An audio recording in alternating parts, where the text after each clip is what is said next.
Shalom Bapak dikasih Tuhan, jumpa lagi bersama dengan saya Antoni di dalam acara Sahabat Sapa Hamba Tuhan GSCA Karismata. Nah Bapak dikasih Tuhan, pada malam hari ini kita akan mendengarkan renungan tentang bagaimana taat melakukan bagian kita dari tema bulan lalu taat, dan juga tentang tema bulan ini amanah, di mana amanah dapat dipercaya itu berhubungan dengan bagaimana kita taat melakukan apa yang Tuhan percayakan di dalam setiap kehidupan kita. Untuk itu Bapak dikasih Tuhan, mari kita berdoa. Bapak terima kasih Tuhan, pada malam hari ini kami boleh berkumpul bertemu di dalam acara ini, untuk kami boleh berkumpul bersama-sama dalam acara sahabat malam hari ini. Tuhan akan memberkati kami sehingga pada malam hari ini kami boleh belajar satu hal, bagaimana kami bisa menjadi orang-orang yang dapat dipercaya oleh Tuhan, khususnya dengan kami taat melakukan bagian kami, bagian yang telah Tuhan percayakan di dalam setiap kehidupan kami. Terima kasih Tuhan, di dalam nama Tuhan Yesus akan berdoa. Kami berdoa untuk kami semua, Tuhan berkati kami di dalam nama Tuhan Yesus. Haleluya. Amin. Nah, Bapak dikasih Tuhan, pada malam hari ini kita akan belajar tentang bagaimana kita taat melakukan bagian kita, yaitu bagian yang telah Tuhan berikan di dalam setiap kehidupan kita. Ada kalanya di dalam kehidupan kita Tuhan ingin supaya kita taat untuk melakukan perintah Tuhan, untuk kita bisa mentaati apa yang menjadi maksud dan kehendak hati Tuhan. Untuk itu Bapak Ibu dikasih Tuhan, malam hari ini kita akan belajar dari beberapa tokoh Alkitab tentang bagaimana ketaatan mereka itu mengubahkan kehidupan mereka, sehingga mereka diberkati Tuhan, dan sehingga mereka menjadi orang-orang yang bisa dipercaya oleh Tuhan, karena mereka selalu taat dan setia kepada Tuhan. Mari Bapak dikasih Tuhan, kita akan lihat setidaknya beberapa tokoh Alkitab. Yang pertama adalah Nuh. Kita tahu Nuh adalah orang yang hidup saleh, hidup yang dekat dengan Tuhan. Dia adalah orang yang mengasihi Tuhan. Ketika semua orang pada zamannya berbuat dosa, maka Tuhan memberikan kasih karunia kepada Nuh, karena Nuh hidup takut akan Tuhan. Dan diceritakan di dalam Kejadian 6 ayat 14, Tuhan berkata, "Buatlah bagimu sebuah bahtera dari kayu gofir. Bahtera itu harus kau buat berpetak-petak, dan harus kau tutup dengan pakal dari luar dan dari dalam." Ya, Tuhan sudah merencanakan suatu penghukuman bagi manusia pada saat itu, karena mereka hidup tidak seturut dengan Tuhan. Mereka hidup dengan dosa-dosa mereka, dan Tuhan berkata bahwa Tuhan akan menurunkan air untuk menghukum mereka semua. Tetapi karena Nuh mendapatkan kasih karunia di hadapan Tuhan, maka Tuhan memberikan perintah kepada Nuh untuk membuat satu bahtera dari kayu gofir.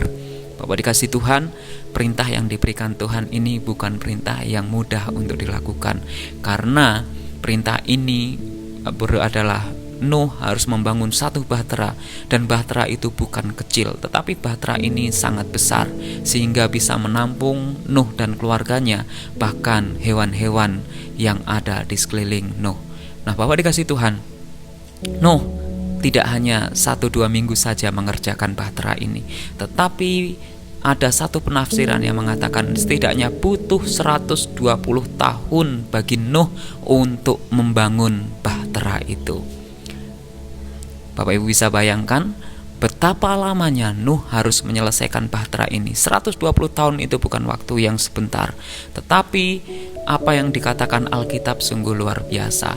Di dalam Kejadian 6 ayat 22, Alkitab mengatakan, "Lalu Nuh melakukan semuanya itu tepat seperti yang diperintahkan Allah kepadanya. Demikianlah dilakukannya." Selama 120 tahun Nuh melakukan semua apa yang telah Tuhan perintahkan, tepat seperti yang diperintahkan Allah kepadanya. Inilah ketaatan yang begitu luar biasa daripada Nuh. Ketika Allah mempercayakan kepada Nuh untuk membuat satu bahtera, Nuh tanpa banyak bertanya, dia mentaati apa yang telah Tuhan berikan kepada dirinya, yaitu satu tugas untuk membangun bahtera. Bisa kita bayangkan bahwa selama itu pula Nuh ditertawakan oleh orang-orang di sekitarnya. Bagaimana mungkin tidak ditertawakan? Mereka ada di atas gunung, tetapi Nuh membangun sebuah bahtera. Dan selama 120 tahun itu, ketika orang-orang di sekitarnya bertanya, "Nuh, buat apa engkau membangun bahtera?" Nuh berkata bahwa, "Bertobatlah, Karena kalau engkau tidak bertobat dari dosamu, maka Tuhan akan mengirimkan banjir bandang untuk menenggelamkan kita semua. Ya, tentu ini akan menjadi bahan tertawaan orang-orang di sekitarnya. Bagaimana mungkin di atas gunung akan ada banjir?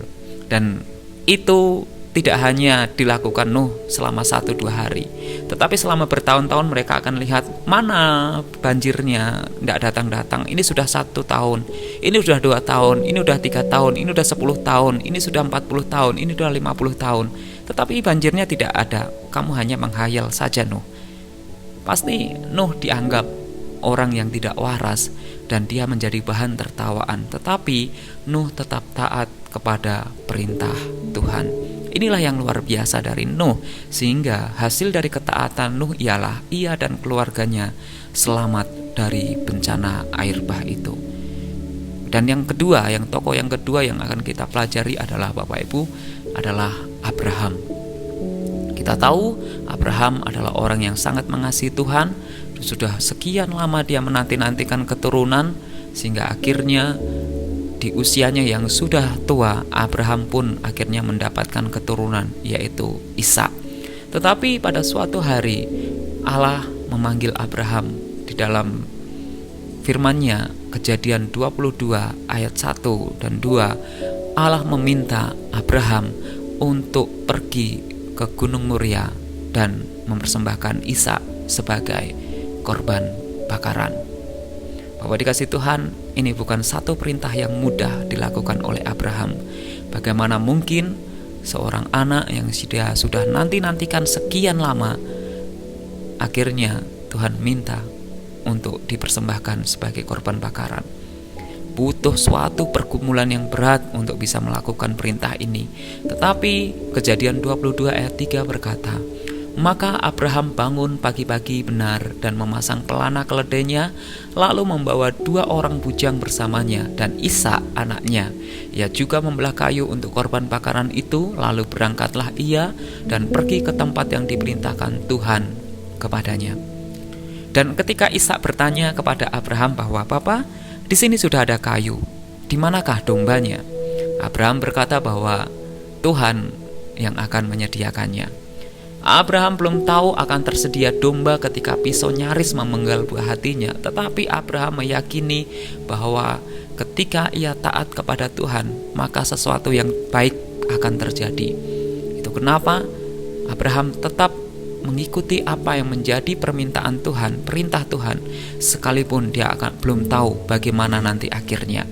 Dan tepat di detik-detik akhir, Abraham dihentikan oleh Tuhan, dan Tuhan berkata bahwa Tuhan melihat kesetiaan yang telah yang Abraham miliki, dan Tuhan berjanji akan memberkati Abraham, di mana di dalam Kejadian 22 ayat 17-18 Allah berkata, "Aku berjanji akan memberkati engkau dengan berlimpah-limpah dan menjadikan keturunanmu sebanyak bintang di langit serta sebanyak pasir di pantai. Keturunanmu akan mengalahkan musuh mereka. Semua bangsa di dunia akan memohon kepadaku supaya aku memberkati mereka sebagaimana aku telah memberkati keturunanmu, karena engkau sudah mentaati perintahku." Bapak dikasih Tuhan, ketaatan Abraham itu sesuatu hal yang luar biasa. Allah mengakuinya sendiri, sehingga Allah menyebutnya Bapa orang percaya, karena kepercayaan Abraham begitu menyentuh hati Allah. Dan yang ketiga dari tokoh ketaatan yang akan kita pelajari adalah Musa. Kita tahu Musa adalah orang yang dipanggil oleh Allah. Dia adalah keturunan dari bangsa Israel, di mana Allah memilih dia untuk menjadi nabi, sebagai pemimpin juga untuk membawa bangsa Israel keluar dari tanah Mesir, dari tanah perbudakan. Nah, ketika bangsa Israel sudah keluar dari tanah Mesir, mereka berjalan. Akhirnya bangsa Israel ini menghadapi jalan buntu, karena di depan mereka terbentang laut Tiberau. Mereka tidak bisa melintasinya karena laut ini dalam.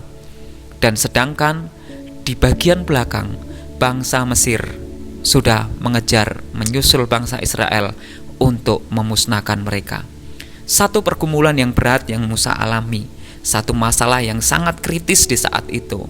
Tetapi Musa berdoa kepada Tuhan dan Tuhan berfirman kepada Musa di dalam Keluaran 14 ayat 16, "Dan engkau angkatlah tongkatmu dan ulurkanlah tanganmu ke atas laut dan belahlah airnya, sehingga orang Israel akan berjalan dari tengah-tengah laut di tempat yang kering."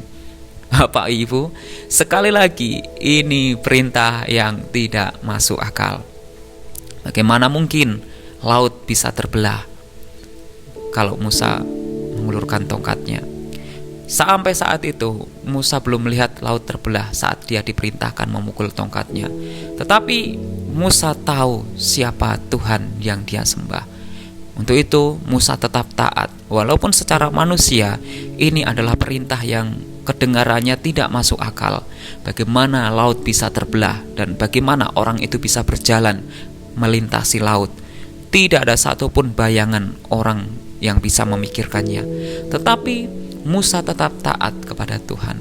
Ketika Tuhan memberikan bagian kepada Musa untuk mengangkat tongkatnya dan mengulurkan ke atas laut, Musa melakukan bagian yang harus dia kerjakan. Sehingga ketika Musa melakukan bagiannya, Tuhan melakukan bagian Tuhan. Saat Musa mengulurkan tongkatnya ke atas laut, maka Tuhan membelah laut itu dengan mengirimkan angin semalam-malaman sehingga laut itu bisa terbelah, dan akhirnya karena ketaatan Musa, bangsa Israel dapat menyeberangi laut Tiberia dan selamat dari kejaran tentara Mesir. Bahwa dikasih Tuhan, inilah buah dari ketaatan Musa. Bagaimana Musa taat melakukan bagian yang harus dia kerjakan. Dan yang selanjutnya, tokoh tentang ketaatan yang akan kita pelajari adalah Yosua. Yosua adalah pemimpin penerus Musa. Yosua masih muda ketika dia memimpin bangsa Israel untuk memasuki tanah Kanaan. Dan tugas yang diterima oleh Yosua itu bukan tugas yang mudah, karena Yosua harus memasuki tanah Kanaan dan berperang melawan bangsa-bangsa penghuni tanah Kanaan. Dan bangsa yang pertama yang harus mereka hadapi adalah Yeriko, satu bangsa yang kuat, satu bangsa yang memiliki kota berkubu dengan tembok yang sangat-sangat kuat. Secara manusia, kota Yeriko sangat sulit ditembus oleh pasukan musuh karena pertahanan kota ini begitu kuat. Tetapi ketika Yosua hendak menyerang kota Yeriko, Allah memberikan satu perintah, yaitu di dalam Yosua 6 ayat 3-5. Demikian bunyi firman Tuhan, "Haruslah kamu mengelilingi kota itu, yakni semua prajurit harus mengedari kota itu sekali saja. Demikianlah harus engkau perbuat 6 hari lamanya. Tetapi pada hari yang ketujuh, 7 kali kamu harus mengelilingi kota itu, sedang para imam meniup sangkakala." Sekali lagi Bapak Ibu dikasih Tuhan, ini adalah perintah yang tidak masuk akal. Bagaimana mungkin bangsa yang siap untuk berperang, tetapi Tuhan malah menyuruh hanya mengelilingi kota itu saja sekali selama 6 hari. Sedangkan pada hari yang ketujuh cukup mereka harus mengelilinginya 7 kali. Secara pandangan manusia, sangatlah tidak mungkin tembok Yeriko yang kuat itu akan runtuh hanya dengan berjalan mengitarinya saja. Dan memang tidak akan mungkin terjadi Bapak Ibu. Tembok Yeriko tidak akan runtuh hanya karena ada banyak orang yang berjalan mengelilinginya saja. Ini adalah satu perintah yang sangat-sangat tidak masuk akal. Tetapi Yosua membulatkan hatinya, membulatkan tekadnya untuk mengikuti apa yang menjadi perintah Tuhan. Yosua melakukan bagian yang harus dia kerjakan, yaitu dia memimpin bangsa Israel untuk berjalan berkeliling mengelilingi tembok Yeriko selama 7 hari. Bisa dibayangkan Bapak Ibu dikasih Tuhan, apakah orang-orang yang ada di atas tembok Yeriko ini akan diam saja? Tidak. Tentu mereka akan mengolok-ngolok bangsa Israel. Mereka akan mengolok-ngolok, apa yang sudah kalian lakukan? Apa kalian sedemikian putus asa hanya berjalan keliling-keliling saja? Ketika orang Israel hanya berkeliling mengelilingi tembok, maka mereka menjatuhkan kotoran-kotoran itu kepada bangsa Israel. Tetapi yang terjadi adalah akhirnya bangsa Israel ini mendapatkan kemenangan. Ketaatan Yosua dan ketaatan orang-orang yang dipimpinnya, yaitu bangsa Israel, itu membuahkan kemenangan yang begitu luar biasa. Apa yang bisa kita simpulkan? Yang bisa kita simpulkan adalah Tuhan sangat menghargai ketaatan manusia kepadanya. Bagi Tuhan, tidak masalah apakah seseorang itu hebat atau tidak penting, selama mereka dapat mendengarkan Dia, mentaati perintahnya, melakukan apa yang Ia percayakan, dan dapat bekerja sama dengan pekerjaan dan kehendak dan rencananya, maka perilaku tersebut layak untuk diingat oleh Tuhan dan layak untuk menerima berkat-Nya. Jadi Bapak dikasih Tuhan, Tuhan sangat menghargai ketaatan kita. Ketika kita taat melakukan bagian yang telah Tuhan berikan kepada kita, maka Tuhan akan melihat bahwa kita layak untuk dipercaya oleh Tuhan. Sehingga Tuhan akan mempercayakan hal-hal yang besar dalam hidup kita.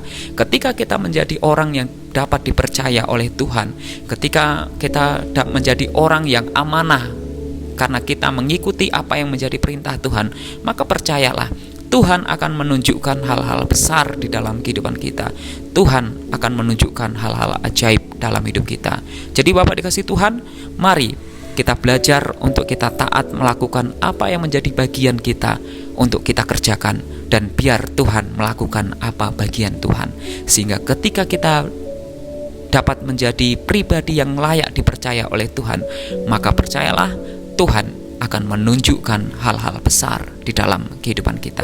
Mari kita taat dan mari kita menjadi orang yang bisa dipercaya. Tuhan Yesus memberkati kita semuanya. Mari Bapak Ibu dikasih Tuhan, kita berdoa. Terima kasih Tuhan untuk waktu hari ini. Terima kasih untuk saat ini kami boleh belajar tentang bagaimana orang-orang yang taat kepada Engkau, mereka melakukan bagian-bagian yang mereka harus kerjakan. Dan ketika mereka dengan taat setia melakukan perintah Tuhan, kami melihat bahwa Tuhan Engkau bekerja di dalam kehidupan mereka, karena mereka menunjukkan orang-orang yang bisa dipercaya oleh Engkau. Ajarkan kepada kami juga untuk kami taat setia melakukan bagian-bagian yang harus kami kerjakan, sekalipun mungkin sulit, sekalipun mungkin susah dan butuh perjuangan untuk kami melakukannya. Hari ini Tuhan, kami mau belajar menjadi orang yang dapat dipercaya oleh Tuhan dengan kami taat melakukan bagian yang harus kami kerjakan. Terima kasih Tuhan, Engkau akan memberkati kami semua di dalam nama Tuhan Yesus. Dimanapun kami saat ini mendengarkan, Tuhan Engkau akan memberkati kami. Terpujilah nama-Mu Tuhan di dalam nama Tuhan Yesus. Haleluya. Amin. Terima kasih Bapak dikasih Tuhan. Jumpa lagi bersama dengan saya di lain waktu. Shalom. Tuhan Yesus memberkati.